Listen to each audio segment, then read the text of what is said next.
Malkajgiri parliament నియోజకవర్గానికి మహాదశ పట్టేటువంటి మహానుభావులందరూ కూడా మా తల ముందు వేదిక ముందు ఉన్నటువంటి మీ అందరికీ శిరస్సు వచ్చి నేను పాదాభివందనం చేస్తున్నాను.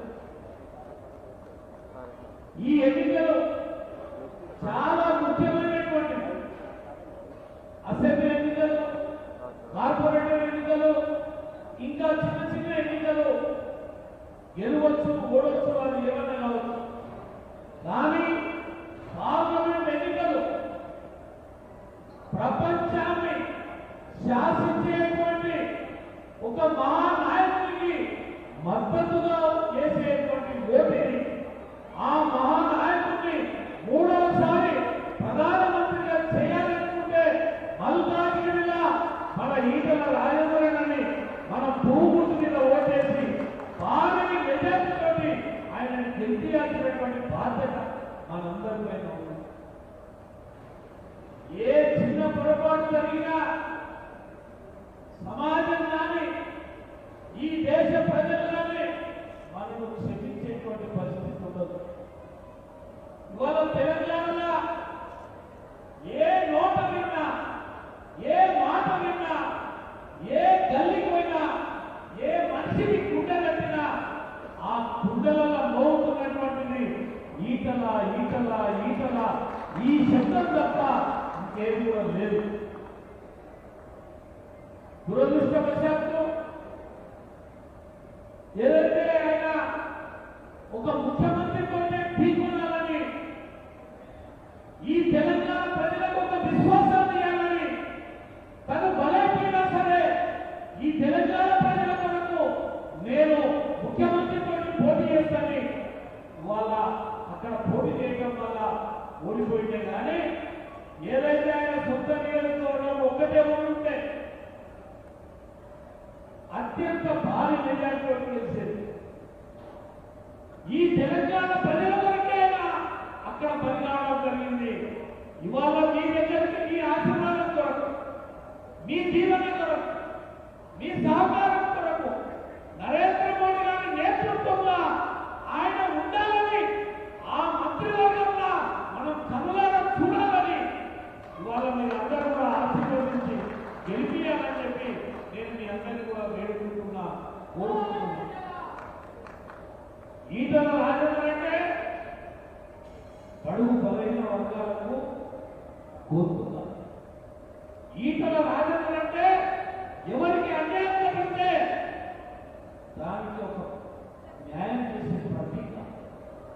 ఈటల రాజేంద్ర అంటే పేద వర్గాలు సాకలి మండలి కమ్మరి కుమ్మరి ఒడ్రంగం నేత గీత యాదవ హరిజన గిరిజన బలహీన వర్గాలకు ఒక భరోసా. ఇవాళ ప్రపంచానికి నరేంద్ర మోడీ ఎంత అవసరమో ఈ తెలంగాణకు ఈటల రాజేంద్ర కూడా అంతే అవసరం అనేది మనం గుర్తుంచుకోవాలి. అలాంటి బడుగు బలహీన వర్గాలకు రాజకీయ చైతన్యం ఇచ్చి, రాజకీయ ఊరటనిచ్చి ముందుకు నడిపేటువంటి ఒక మంచి మనసున్నటువంటి నాయకుడు. నేను మీ అందరినీ కోరుతున్నా. ఇవాళ హనుమంతు జయంతి ఇంకా కొంతమంది తగ్గొచ్చు, కానీ ఇక్కడ వచ్చిన వాళ్ళు మామూలు గారు ఆంధ్రాలో చాలా ఏదైతే శక్తి ఉన్నటువంటి వాళ్ళు. మీరు ఒక్కొక్కరు అనుకుంటే సుమారు 1000 ఓట్లని ప్రభావితం చేసేటువంటి శక్తి మీ లోపల ఉన్నది. విశ్వకర్మలంటే మామూలైనటువంటి వాళ్ళు కాదు. విశ్వకర్మల గౌరవాన్ని ఈ 75 సంవత్సరాల ఏ ప్రధానమంత్రి కానీ, ఏ ప్రభుత్వం కానీ, ఏ గవర్నమెంట్ కానీ మన విశ్వకర్మల పేరు మీద కానీ లేకపోతే ఏ దేవుడి పేరు మీద కానీ ఒక్క స్కీమ్ లేదు. మీరు ఎట్లా కొట్టి చూడండి, అది ఇందిరాగాంధీ కావచ్చు, నెహ్రూ కావచ్చు, వాజ్పేయి కావచ్చు, ఎంతో మంది ప్రధానులు కావచ్చు, మన్మోహన్ సింగ్ పదేళ్ళు కావచ్చు, ఏ ఒక్కరు కూడా మన దేవతల పైన ఒక్క స్కీమ్ లేదు. కానీ నరేంద్ర మోడీ గారు అందరినీ ఆశ్చర్యపోయేలాగా 14,000 కోట్ల రూపాయలు పెట్టి విశ్వకర్మ పేరు మీద స్కీములు పెట్టి చేతి వృత్తులకు చేతనిచ్చి ప్రభుత్వ గజెట్లు అయ్యాక ప్రధానమంత్రి కౌశల్ వికాస్ యోజన పేరు మీద ఇవాళ స్కీము పెట్టడం అంటే విశ్వకర్మ పేరు మీద ఈ భూమి ఉన్నంత వరకు, ఈ సూర్యచంద్రుడు ఉన్నంత వరకు, ఈ రాజ్యాంగం ఉన్నంత వరకు మన విశ్వకర్మ భగవాను పేరుని గజిట్లో పెట్టినటువంటి మహానుభావుడు నరేంద్ర మోడీ గారు. ఆయన ఎక్కడ వెళ్ళినా, చిన్న పిల్లల దగ్గరికి స్కూల్కి వెళ్ళినా విశ్వకర్మ భగవాను గురించి అడుగుతాడు.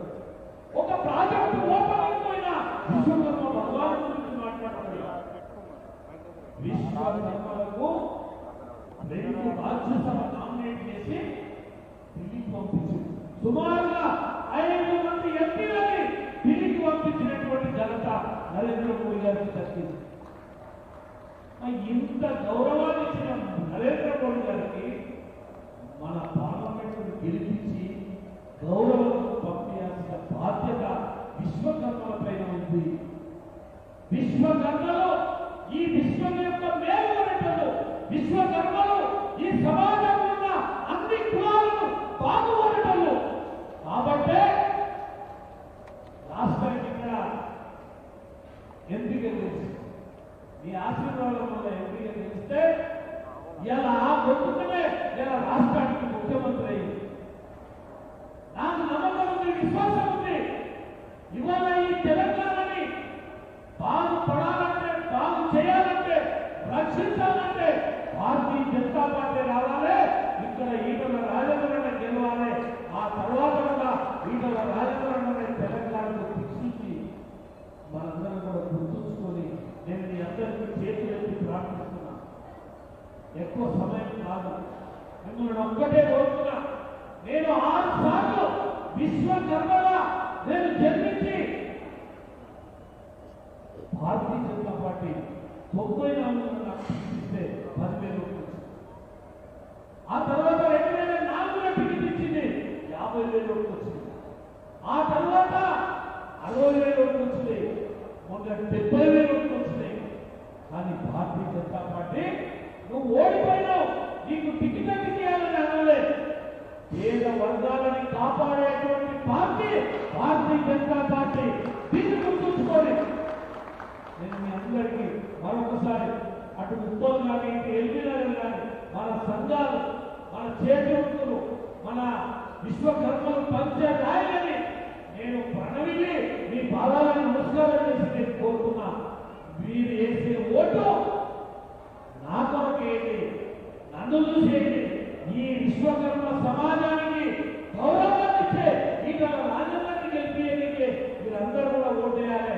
ఒక్కొక్కరు మీ ఫోన్లో ఉన్నటువంటి మెంబర్లందరికీ మల్కాజ్గిరి 7 అసెంబ్లీలో ఉన్న ప్రజలకు మీరు చెప్పి భారీ మెజార్టీతోటి గెలుస్తున్నాడు. ఆ గెలుపులో మనం కూడా అవ్వాలి. ఎట్లున్నారంటే ఓసారి శాతారావు గారు బొగ్గులు పెట్టుకొని, బొగ్గులు ఉంటాయి కదా మురుగురాలు, ఆ బుట్టలో పెట్టుకొని పోతున్నాడు. అప్పుడప్పుడే సురగాలు వచ్చాయి, సురగాలకి బుట్ట పట్టుకొని పోతున్నాడు. ఇక ఈ రూపు కూడా జాతీయ పిల్లలకు దోస్తారని, జాతీయ పిల్లలకు దోస్తారని ఉద్యోగం ఏమో దేవుడి కళ్ళు చల్లండి. మల్కాజ్గిరి కూడా అన్నం మల్కా పెట్టినట్టే మనం ఎవరికి మేలుకు వస్తుంది, ఎవరికి మేలుకు దొరకలేదు. ఖచ్చితంగా విజయ తుల్లిని మోగిస్తున్నాడు. ఆ విజయ తుల్లి మీద విశ్వకర్మలే అగ్రభాగాలు. ఆ విజయాన్ని మనకు వేసుకోవాలి, మన పురస్కారాలు వేసుకోవాలి. మనం నరేంద్ర మోడీ గారిని మనం ప్రపంచంలో తలెత్తుకునేటట్టు చేయాలి. అది 400 సీట్లను రావాలనుకున్నాం. ఒక దెబ్బకు మనం నిన్ననే ఒకటి వచ్చేసి ఇక 399 మా అన్న చాలా ముందరు ఉన్నారు, చాలా భారీ మెజార్టీ ఉన్నారు. ఇవాళ భారతదేశంలో పెద్ద అసెంబ్లీని ఇలా పెద్ద మెజార్టీ రావాలా ఉందా, గట్టిగా చెప్పాలి, రావాలా ఉందా, గెలవాలా ఉందా, మోడీ గారికి కానుక ఇవ్వాలా ఉందా, విశ్వకర్మల గౌరవాన్ని పెంచాలా ఉందా. ఆ గౌరవాన్ని వల్ల ఖచ్చితంగా ఓటు సుఖంగా రాజేంద్రని గెలిపిస్తారని చెప్పి మరొకసారి నేను మీ పాదాలకు నమస్కారం చేస్తూ సెలవు చేస్తున్నా.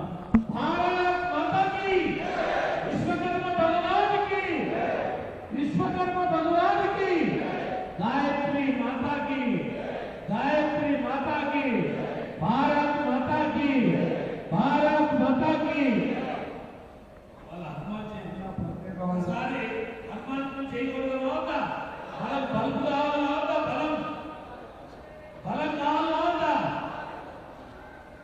ఈటల రాజేంద్ర గారు అంటే ఈ అంటే ఈజీగా గెలుపు, తే అంటే టేకింగ్ ఈజీగా గెలుపు, లా అంటే లక్ష్యంతో గెలుపు, రా అంటే రాగాకు గెలుపు, జే అంటే జెండా బీజేపీ జెండా, దాంటే తప్పున్న లీడరు, రు అంటే రుజువు ఈ విశ్వకర్మల ఆత్మీయ సమ్మేళనాన్ని ఇప్పుడే రాశాడు మన విశ్వకర్మ సోదరుడు, వారికి ధన్యవాదాలు.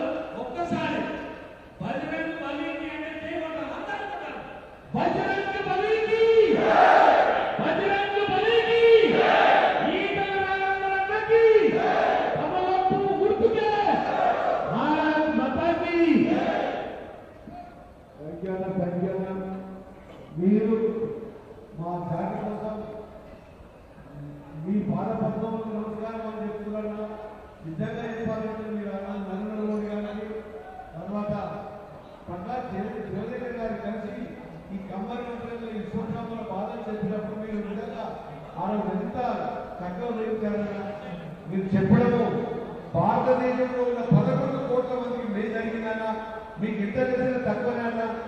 ఇప్పుడు మన పెద్దలు గౌరవనీయులు పడుకు బలైన వర్గాల ఆచార్యోతి మరి ఇప్పుడు శ్యామల గారు ఇండస్ట్రీ చేయమన్నారు చెప్పం మా మహిళా అధ్యక్షులు శ్యామల గారు మరి శాలుతో సత్కరిస్తున్నారు. అదేవిధంగా రమేష్ గారు సుబ్బో రమేష్ గారు ఒక్కసారి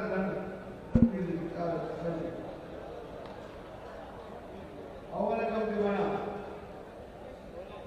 రమేష్ గారు, అదేవిధంగా మా గంధాల శ్రీనివాస్ గారు, మా అన్నకు దగ్గర ఒక్కసారి చాలా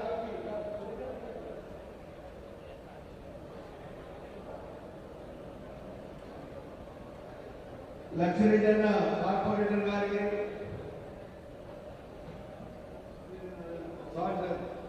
ఒక్కసారి మా రమేష్ అన్న అయిపోయింది ఒక్కడే అన్న అందరూ అందరూ చేస్తాం మేము చేస్తాం వెళ్ళండి అయినా అందరి ఎమ్మెల్యేలకు మాజీ ఎమ్మెల్యే గారికి అందరి సన్మానం అనేది ఒక్క నిమిషం మాట్లాడతాడు. బడుగు బలైన వర్గాల ఆశాజ్యోతి మరియు ఈటల రాజేంద్ర గురించి ఎంత చెప్పినా తక్కువనే.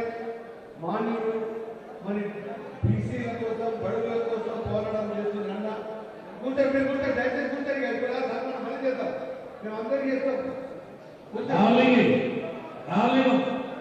ఏమైంది ఒకటే చేద్దాం సీనన్న స్పీచ్ అయినాక మనం సన్మానం కానీ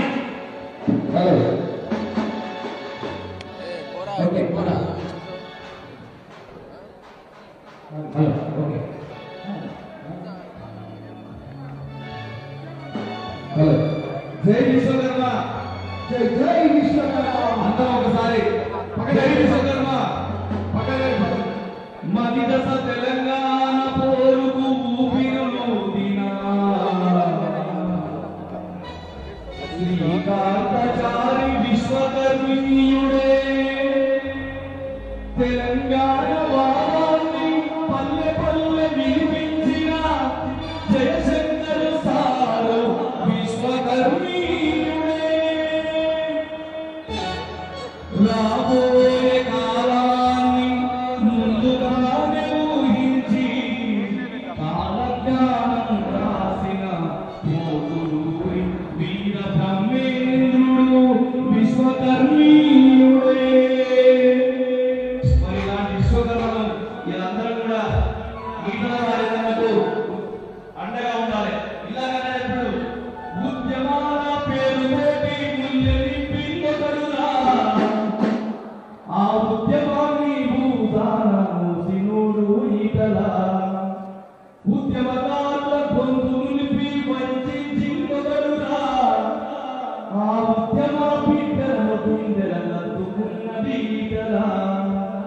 భూమ పెట్టి నోడురా బుద్ధి నేర్పి నోడురా దారి చూపి నోడురా దయవిచ్చి నాడురా ఈతలంటే మాట కాదు పడుగు చెల్లా ఈతలంటే మాట కాదు పడుగు చెల్లా ఈతలంటే మాట కాదు గుర్తుకొచ్చే తోకరా ఈతలంటే మాట కాదు గుర్తుకొచ్చే తోకరా ఈతలంటే మాట కాదు తెలంగాణ శాసరా ఈతలంటే మాట కాదు తెలంగాణ శాసరా ఈతలంటే మాట కాదు పడుగు చెల్లా ఆసరా ఈతలంటే మాట కాదు పడుగు చెల్లా ఆసరా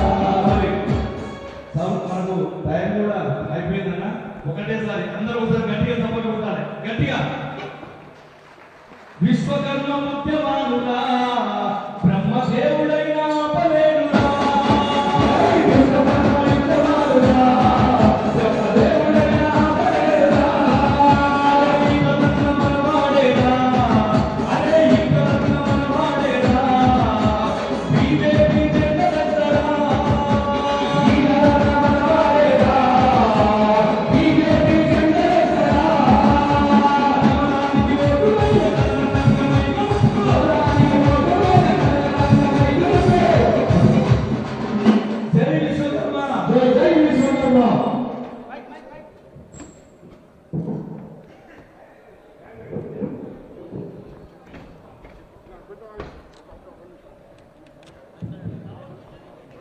రెండవ గౌరవనీయులు మన అన్న కొడుకు పల్లెనగర్ రాజశేఖర్ మరి మన అభ్యర్థి నరేంద్ర మోడీ గారు మరి ప్రధాన అక్కడ నరేంద్రుడు ఇక్కడ రాజేంద్రుడు ఇద్దరు అన్నదే మరి వాళ్ళ అన్న అభ్యర్థిగా వచ్చాడు.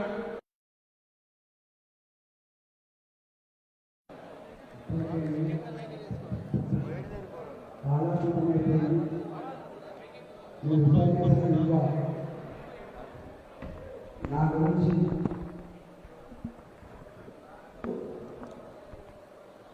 నాలాంటి గురించి అతి ఎక్కువ తెలిసింది మీకే. ఎందుకంటే ఇప్పటిదాకా ఆ బాబు పేరేందో శేఖర్ మేధా సంపత్తికి త్యాగానికి, మట్టి మేధా సంపత్తి కాదు త్యాగానికి కూడా ప్రతిరూపంగా ఉండేది విశ్వకర్మ. కాబట్టి ఇప్పుడు నేను 22 సంవత్సరాలుగా సన్నబియ్యం స్కీమ్ తెచ్చినని, కరోనాలో సర్వీస్ చేసిందని, ఆత్మగౌరవ భవనాలకు జాగిప్పించిందని, ఇవన్నీ చెప్పుకోవడం ఇప్పుడు బాగుండదు. మిమ్మల్ని నిండు మనసుతో ఆశీర్వదించమని చెప్పి కోరుతున్నాను.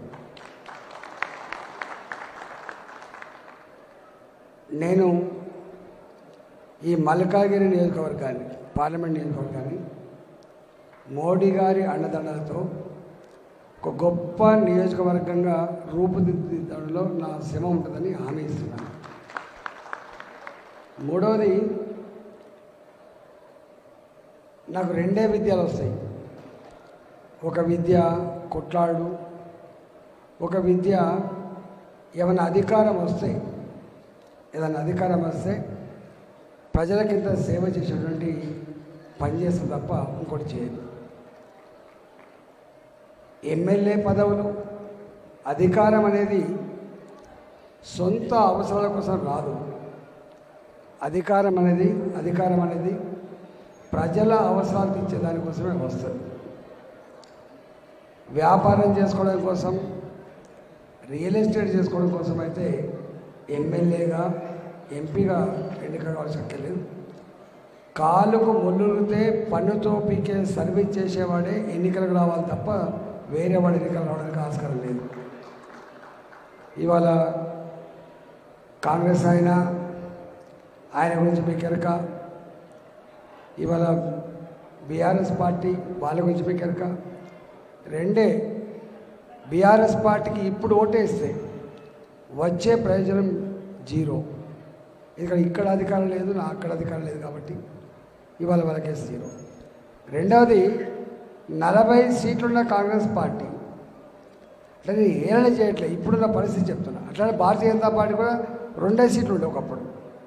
40 సీట్లున్న ఇలా కాంగ్రెస్ పార్టీ దేశవ్యాప్తంగా సర్వేలు చూస్తూ ఉంటే 30 వస్తాయా, 35 వస్తాయా, 40 వస్తాయా, 40 వస్తాయా తెలియదు. అంటే ఈ దేశంలో కాంగ్రెస్ పార్టీ అధికారంకి వచ్చేది కలుసుకు మేరలో కూడా లేదు. అధికారంకి వచ్చే పార్టీ భారతీయ జనతా పార్టీ.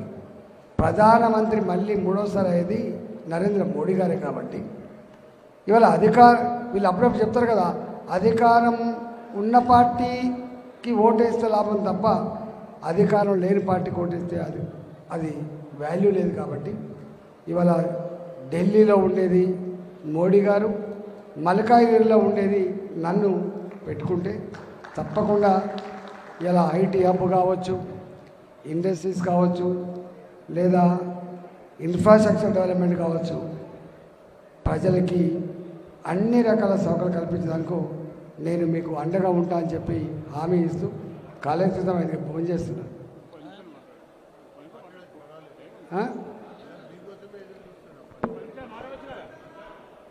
5 నిమిషాలు మాట్లాడానే. అట్లయితే మరి 5 నిమిషాలు మాట్లాడతారు. అంటే మిమ్మల్ని చూస్తుంటే మిమ్మల్ని ఇబ్బంది పెట్టినట్టు అనిపిస్తున్నట్టుంది, అందుకనే బంద్ చేసుకున్నాను.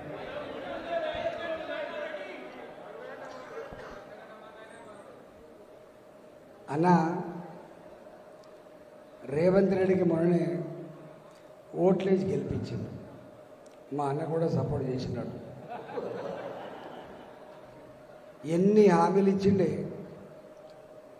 నేను ఆర్థిక మంత్రి, మీకు తెలుసు. ఓసారి గిట్నే 2018 ఎన్నికల ముందు ఏమైనా కాంగ్రెస్ పార్టీ 2 లక్షల రూపాయలు రుణమాఫీ చేస్తా అంటుంది, మరి నువ్వు ఆర్థిక మంత్రి కదా అని చెప్పి అడిగాడు. తనది కాకపోతే ఢిల్లీ దాకా దిగమన్నట్టు ఇచ్చిండు. వచ్చేది లేదు, ఆయన ఇచ్చేది లేదు. మరి మనం ఏం చేద్దాం? 5 పైసల బిల్ల కూడా అదనంగా ఇచ్చేటువంటి స్థితి ఈ రాష్ట్ర ఆర్థిక వ్యవస్థకు లేదు. చెప్పడం నా ధర్మం. అల్టిమేట్గా బాస్ ఈజ్ రైట్ అని చెప్పిన. 1,00,000 రూపాయలు రుణమాఫీ చేసిందా కేసీఆర్? చెప్పండి, చేసిందా? 1,00,000 రూపాయలు రుణమాఫీ చేయలేదు. 4.5 సంవత్సరాల తర్వాత ప్రజలు ఊళ్ళకు రానియరని చెప్పి రింగ్ రోడ్ అమ్ముకున్న పైసలు, హైదరాబాద్లో భూములు అమ్ముకున్న పైసలు తీసుకొచ్చి ఇవాళ డబ్బులు బ్యాంకు కడితే వడ్డీకే సరిపోయింది తప్ప అసలు తీరలేదు.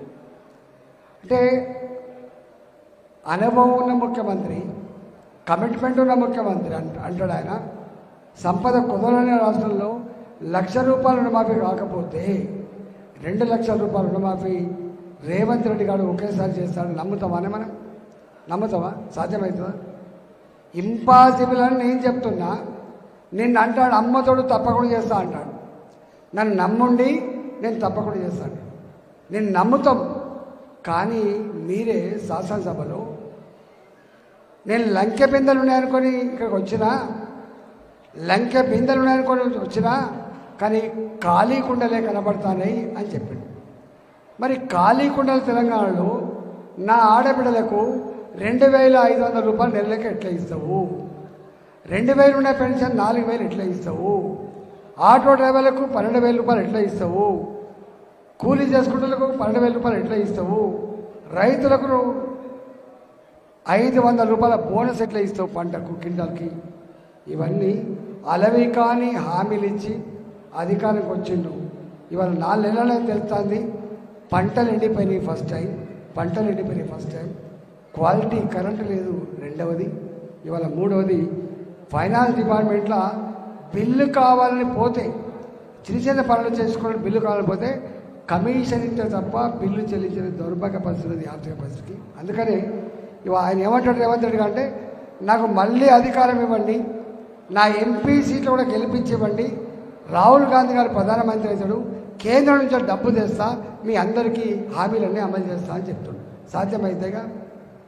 అంటే వచ్చేది లేదు, సాల్వ్ అయ్యేది కూడా లేదు. మోడీ గారి గురించి 2 మాటలు చెప్పిపోతాను. రెండే మాటలు చెప్తాను. మోడీ గారు ఒకనాడు అమెరికాకు పోదామని ఒక వీసా కోసం పెట్టుకున్నాడు. అమెరికా వీసా రిజెక్ట్ చేసింది.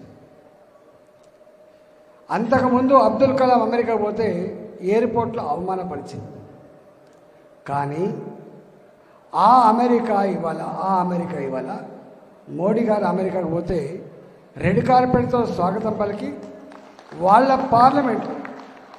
వాళ్ళ పార్లమెంట్లో మాట్లాడుతున్నప్పుడు సెనేటర్లందరూ కూడా లేచి సప్పట్లు కొట్టి ఇక్కడ జై మోడీ కాదు, అమెరికన్ సెనేటర్లు జై మోడీ అన్నటువంటి చరిత్రకు ఎదిగింది ఈ దేశం. అవునా కదని చెప్పండి. ఎందుకు ఓటేయాలి మోడీ గారికి అని చెప్తున్నాను నేను. రెండవది, మొన్న రష్యా ఉక్రెయిన్ యుద్ధం జరిగింది. మన పిల్లలు అక్కడ చదువుకొని పోతారు. ప్రపంచంలో ఎక్కడ కూడా యుద్ధాలు మొదలైన తర్వాత ఈ పిల్లల కోసం ఒక ఇష్యూ కోసం యుద్ధాన్ని ఆపేసిన చరిత్ర ఎప్పుడు లేదు. కానీ అక్కడ చదువుకునే పిల్లలు వాళ్ళ అమ్మ నాన్నకు మెసేజ్లు పెట్టారు.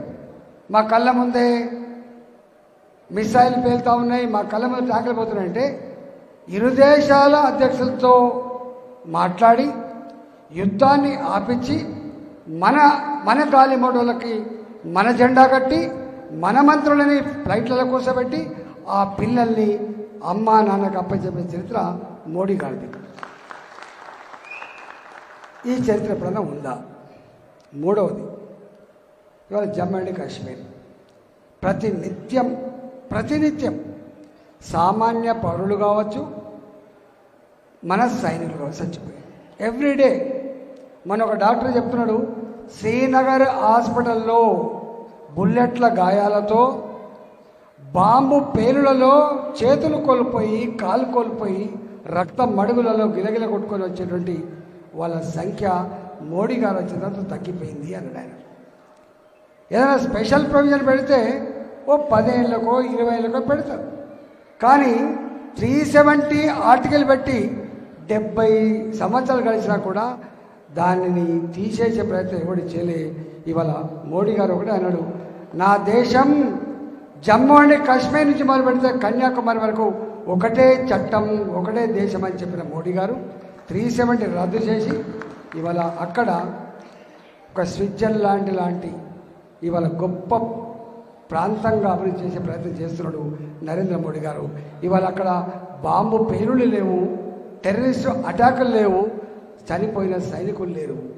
ఇవాళ ఇంతెందుకు మన హైదరాబాద్లో మీ పక్కకి సాయిబాబా గుడి, దిల్షుక్ నగరు, గోకుల్ చాటు, లుంబిని పార్కు బాంబులు పేలితే చనిపోయిన వాళ్ళు ఎవరు? చనిపోయిన వాళ్ళు అమాయక ప్రజలు చనిపోయిన మన కళ్ళారా చూసినాం. మోడీ గారు వచ్చిన తర్వాత ఎక్కడన్నా ఇవాళ పేలుళ్ళు ఉన్నాయా, సావులు ఉన్నాయా చెప్పండి. ఇవాళ భద్రతకి భరోసా ఇచ్చిన వ్యక్తి మోడీ గారు. నా దేశంలో కాదు, ఇతర దేశాల్లో జాక్కొని అమాయక ప్రజలు చంపే టెర్రరిస్టులని సింహాసఫలంగా మారిన మహనీయుడు నరేంద్ర మోడీ గారు. అవునా కదా మీరు చెప్పండి. మోడీ గారు పేదోళ్ళ బిడ్డ. ఊర్లల్లో మనం ఇక్కడ అంటున్నాం అన్ని సౌకర్యాలు ఉంటాయి. ఊర్లల్లో మోడీ గారు వచ్చేంత వరకు మహిళలు బయలుభూమికి పోవాలంటే చెంబు పట్టుకొని 3 గంటలకు రోడ్ల పక్క పడిపోవాలి.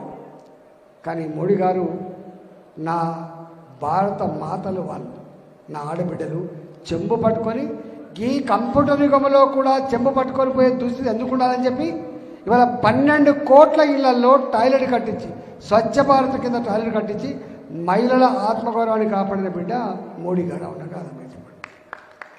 విశ్వకర్మ మీరు ఎప్పుడైనా చూసిందా? కేంద్ర ప్రభుత్వం నేరుగా ఒక స్కీమ్ లాంచ్ చేసి పేదలను ఆదుకోవాలని చెప్పిన చరిత్ర మనం చూసిందా? కానీ మోడీ గారు చూసిండు, దాని పేరు విశ్వకర్మ. 17 కుల వృత్తులు చేసేవాళ్ళు, 17 వృత్తులు చేసే వాళ్ళకు ఇవాళ అది రాబోతూ ఉంది.